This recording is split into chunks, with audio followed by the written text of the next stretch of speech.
Assalamualaikum warahmatullahi wabarakatuh. Alhamdulillah wassallallahu wasallam ala rasulillah sayyidina Muhammad ibn Abdillah wa ala alihi wa sahbihi wa mawalah wa ba'd. Qalu subhanak la ilma lana illa ma 'allamtana innaka antal alimul hakim. Allahumma 'allimna ma yanfa'una wanfa'na bima 'allamtana wa zidna 'ilman wa fahma. Allahumma akhrijna min dhulumatil wahmi wa akrimna bi nuril fahm waftah alaina bi ma'rifatil ilm wa zayyin akhlaqna bil hilm ya arhamar rahimin. Para sahabat pemirsa channel Karamah Doa, kami akan meneruskan pembacaan kitab Min Mujarrabatis Salihin fi Kashfi Kurabil Makrubin yang ditulis oleh Syekh Muhammad Adil Aziz Al-Kayali. Qala Syibli, berkata Imam Asy-Syibli, inna fit tatabbubi wal istishfa'i bi kitabillahi azza wa jal ghinan taman, bahwa dengan atau di dalam berobat dan mencari kesembuhan dengan ayat-ayat Al-Quran bi kitabillah, dengan Al-Quran, ghinan taman adalah sebuah kecukupan yang sempurna, artinya cukup sempurna, wa manfa'an aman, dan ada manfaat yang umum, wa huwa nur, dan Al-Quran itu adalah cahaya, ya tentunya cahaya secara filosofi, di mana cahaya dalam hal ini sebagai penerang atau bisa mengarahkan kita, menunjukkan kita ke arah yang benar, dan bisa membedakan antara jalan yang sesat dan yang benar, yaitu nur Al-Quran. Wasyifa, dan Al-Quran juga obat, lima fis sudur, bagi sesuatu yang ada di dada kita. Wal wiqa'ah, dan menjadi perlindungan, ad-dafi'a li kulli mahdhur, yang bisa melindungi kita dari segala yang kita takuti, yang kita khawatirkan. War-rahmah, dan Al-Quran juga menjadi rahmah, war-rahmata lil mu'minin, bagi orang-orang mukmin, minal ahya, baik mereka masih hidup, wa ahlil kubur, dan telah mati, dengan dikirimi pahala bacaan ayat-ayat Al-Quran. Waffaqana Allahu liidraki ma'ani, semoga, kata Imam Syibli, kita sama-sama diberi taufik oleh Allah untuk bisa mencerna, menjangkau ma'ani, apa yang tersirat, nilai-nilai yang ada di dalam Al-Quran. Wa auqafana 'inda awamirihi wa nawahih, dan semoga kita benar-benar menjadi orang yang patuh, waqaf, dan maksudnya auqafana di sini adalah patuh, inda awamiri, pada perintah-perintah Allah, wa nawahi, dan larangan-larangan Allah yang ada di dalam Al-Quran. Wa man tadabbara min ayatil kitab min dzawil albab, orang yang berfikir, meneliti, mendalami apa yang ada di dalam ayat-ayat Al-Quran, min dzawil albab, dari orang-orang yang cerdas, berarti waqafa 'ala dawa, berarti dia sedang meneliti dan sedang berada 'ala dawa, pada sebuah obat asyafi yang bisa menyembuhkan, likulli da'in muwafi, dan akan bagi segala penyakit akan sembuh. Orang meneliti Al-Quran sama juga dia sedang berobat dengan apa yang ada di dalam Al-Quran, siwal maut, kecuali penyakit mati, alladhi huwa ghayatu kulli hayyin, di mana mati adalah sebuah akhir, sebuah ujung dari segala makhluk hidup. Fa inna Allah ta'ala yaqul, karena Allah subhanahu wa ta'ala berfirman, ma farratna fil kitabi min syai', kata Allah, tak pernah, artinya tak ada yang kami tinggalkan satu pun di dalam Al-Quran. Artinya semua apa yang ada di dunia ini, penyakit atau apapun segala yang terjadi, sebenarnya sudah ada di dalam Al-Quran, baik tersurat atau tersirat. Dan yang mengetahuinya adalah ahlul hikmah, seperti yang dinyatakan oleh Imam Ali, Sayyidina Ali karramallahu wajhah.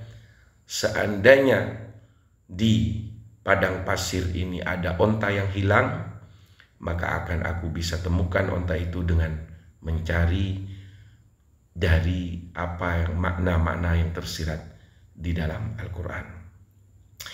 Wa khawasul ayat wal adhkar la yunkiruha illa man aqidatuhu wahiyah. Jadi ini man aqidatuhu wahiyah. Jelas ya. Judgment daripada Syekh Muhammad Adil Aziza Al-Kayali berkata, khasiat, keunikan, kegunaan dan manfaat yang ada di dalam ayat-ayat dan zikir itu tidak akan mengingkarinya melainkan orang yang akidahnya memang lemah. Ya.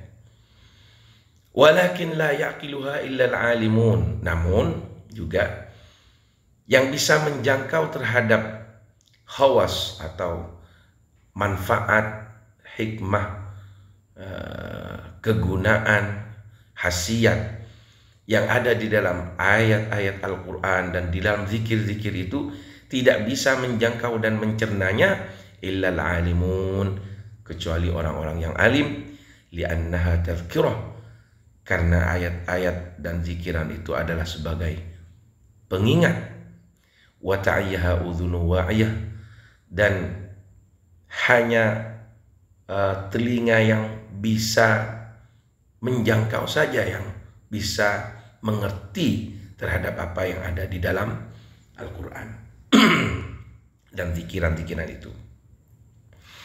Yaitu wa ta'ayyaha, dan akan hafal terhadap dan mengerti terhadap khawas ayat dan azkar itu, udhunun wa'iyah, telinga-telinga yang memang seksama dan bisa menjangkau, diberi kekuatan untuk bisa mencerna apa yang tersirat di dalam Al-Quran. Wallahul hadi lil haq, dan Allah yang memberi petunjuk kepada yang hak. Qala al-Imam al-Hafidh Asy-Syami, berkata al-Imam Hafidh Asy-Syami fi kitabihil qayyim, dalam kitabnya yang baik dan yang bagus lah, yaitu bernama Subulul Huda war Rasyad. Kitab Subulul Huda war Rasyad itu jilid ke-12 halaman 403 mungkin begitu. Fi masyru'iyyati tawassul bin nabi ila Allah tabaraka wa taala, dalam subbab pembahasan di dalam kitabnya tentang disyariatkannya bertawassul dengan Nabi Muhammad sallallahu alaihi wasallam kepada Allah. Imam Hafidh Asy-Syami mengutip pernyataan atau statement daripada Imam As-Subki.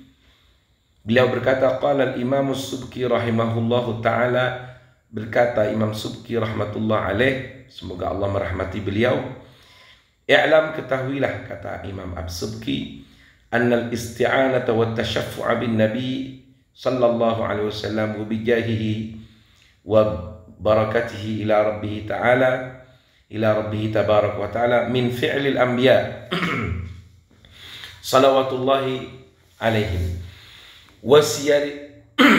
wasiyarus salafi as-salihina waqi'un fi kulli hal. Ketahuilah, sesungguhnya al-istighatsah, meminta pertolongan, wa tashaffu', dan sama juga meminta pertolongan, bin nabi, dengan meminta syafaat dan meminta pertolongan, bin nabi, dengan Nabi Muhammad, wa bijahi, dan pangkatnya, wa barakati, dan barakah Nabi Muhammad, ila rabbihi, meminta tolong itu kepada Allah subhanahu wa ta'ala melalui Nabi Muhammad, min fi'lil anbiya, adalah amalan para nabi-nabi. Bahasa amalan para nabi-nabi yang jelas para nabi-nabi sebelum Nabi Muhammad, karena Nabi Muhammad adalah khatamul anbiya wal mursalin, adalah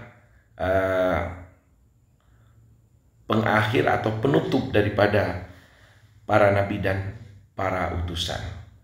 Wasirus salaf as-salihin waqi' fi kulli hal, Demikian juga sejarah para ulama salaf salihin menjadi justifikasi atau realitas jelas dalam setiap kondisinya mereka, bahwa mereka juga mengamalkan tawassul ini qabla khalqihi, sebelum diciptakan Nabi Muhammad, wa ba'da khalqihi, dan setelah diciptakannya Nabi Muhammad, fi muddati hayatihi, di masa hidupnya Nabi Muhammad ad-dunyawiyah, di dunia ini, wa muddatil barzakh, dan di masa Rasulullah telah pindah dalam dimensi barzakh, yaitu kehidupan antara akhirat dan dunia. Wa ba'dal ba'thi, bahkan juga Rasulullah masih dibutuhkan untuk diminta syafaatnya setelah kita dihidupkan kembali. Wa arasatil qiyamah, di tengah-tengah kebingungan dan kesusahan di hari kiamat, kita justru tidak memiliki pintu selamat melainkan melalui pintu Nabi Muhammad sallallahu alaihi wasallam. Wa dzalika mimma ghamal ijma' alaih. Hal ini adalah sesuatu yang telah disepakati adanya, wa tawatarat bihil akhbar, dan sudah diriwayatkan oleh hadis-hadis mutawatir tentang syafaatul uzma yang dimiliki oleh Rasulullah kepada ahli mahsyar, pada orang-orang yang ada di mahsyar. Wa idza jaza as-su'alu bil a'mal, jika boleh orang bertawassul dengan amalannya sendiri, kama fi haditsil ghar as-sahih, seperti yang ada di dalam hadis Rasul, hadis yang tentang cerita 3 orang yang masuk di dalam gua itu. Ada hadis, ada 3 orang menceritakan di dalam hadis itu terjebak di dalam goa, dan goa itu tertutup oleh batu besar. Kemudian 3 orang ini bertawassul dengan amal mereka sendiri, wahya makhluqah, dan amal itu diciptakan oleh dirinya sendiri, dan merekalah yang juga bertawassul atau meminta kepada Allah dengan perantara amal mereka. Fas-su'alu bin nabi aula, maka ketika kita meminta kepada Allah dengan bertawassul melewati pangkat Nabi Muhammad, itu lebih utama jelasnya secara analogi daripada kita mengandalkan amal kita. Wa fil adah, dan Imam As-Subki di sini ingin menyodorkan bagaimana kita membuat sebuah pertimbangan yang logis dalam keseharian, dalam adat kita. Annaman lahu 'inda saksin gadr, ketika ada orang yang dirinya oleh orang lain dianggap punya pangkat, punya ketokohan, punya derajat, yatawassal bihi ilaihi fi ghaibatihi, maka orang kadang-kadang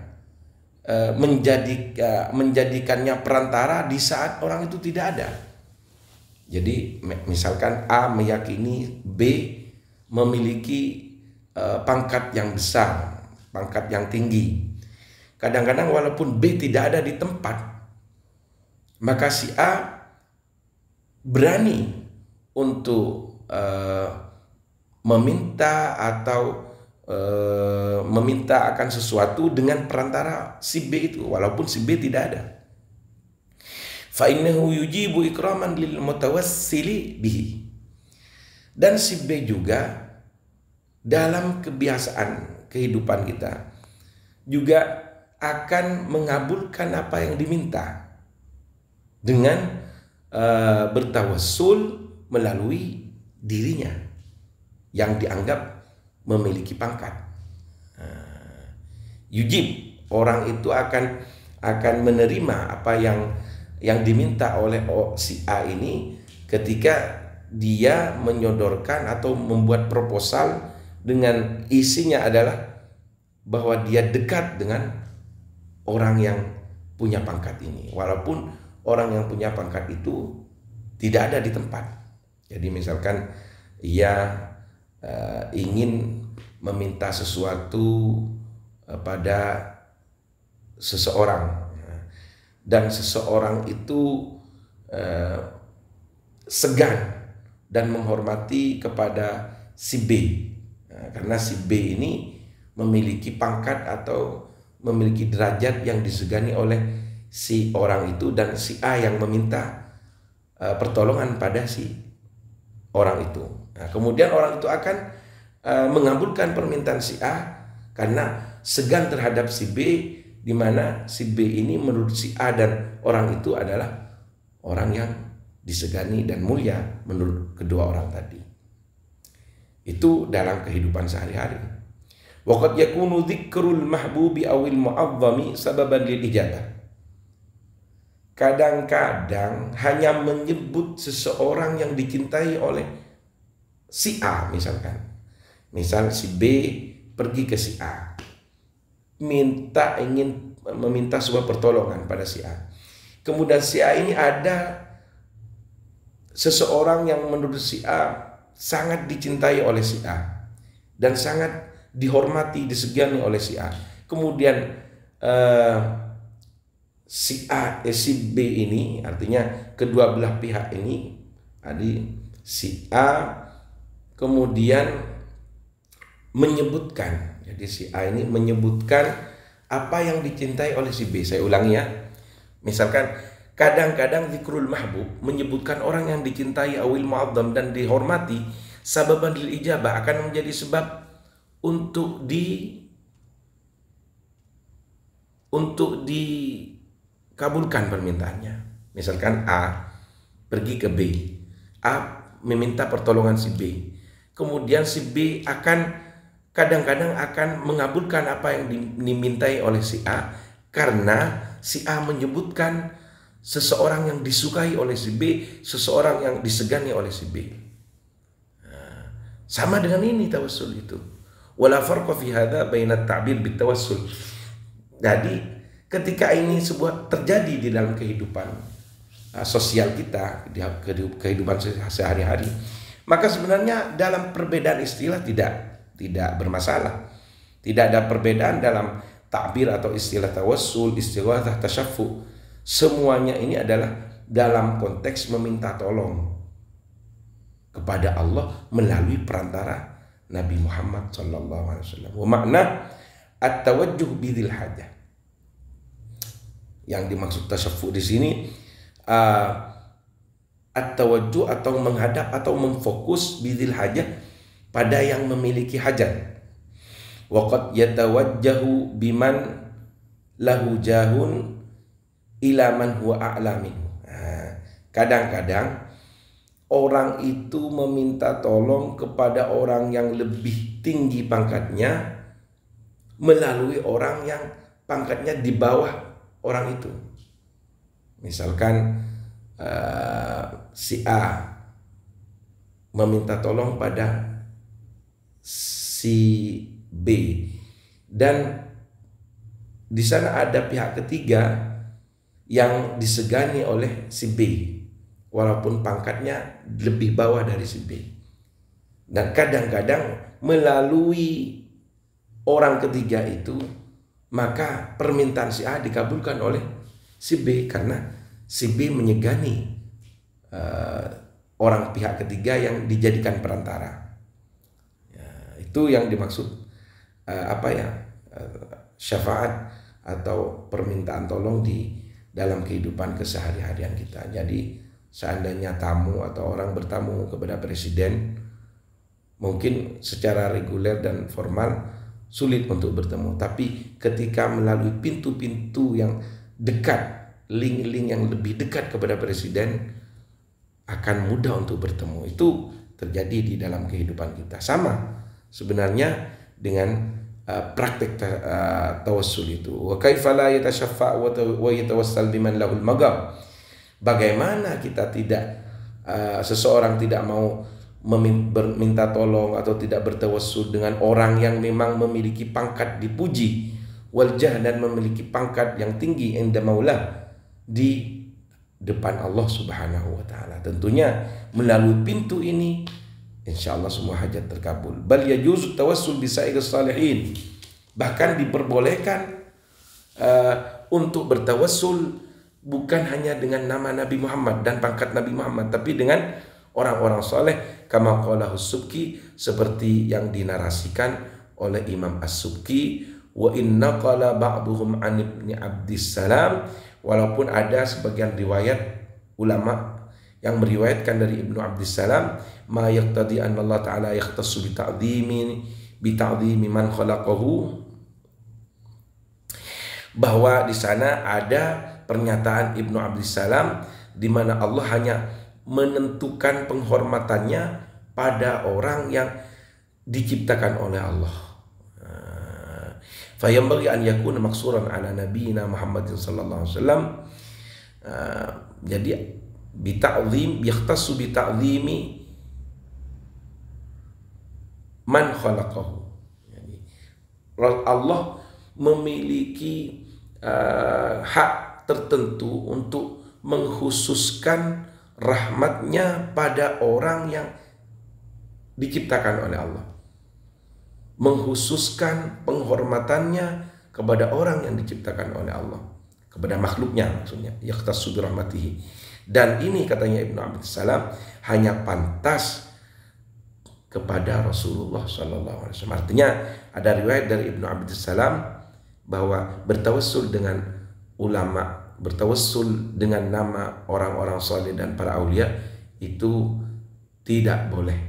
Yang boleh hanya bertawassul dengan Nabi Muhammad sallallahu alaihi wasallam. Demikian untuk bagian ketiga ini, semoga bermanfaat. Artinya pada intinya tawassul ada mencari perantara untuk dikabulkan doa melalui Nabi Muhammad dan para ulama dan para aulia bukanlah hal kemusyrikan, tapi memang diakui oleh para ulama, sebagaimana kita di dalam setiap harinya kadang-kadang membutuhkan untuk pergi ke seseorang yang menjadi pimpinan atau yang menjadi tokoh yang disegani. Untuk bertemu dengan orang-orang itu kadang-kadang kita harus melewati pintu-pintu yang benar. Apabila kita melalui pintu-pintu yang salah, maka akan lama kita bertemunya. Dan itulah inti daripada tawassul. Semoga 20 berapa menit ini bisa bermanfaat. Bertemu lagi di bagian yang keempat. Wallahu muwaffiq ila aqwamit thoriq. Wassalamualaikum warahmatullahi wabarakatuh.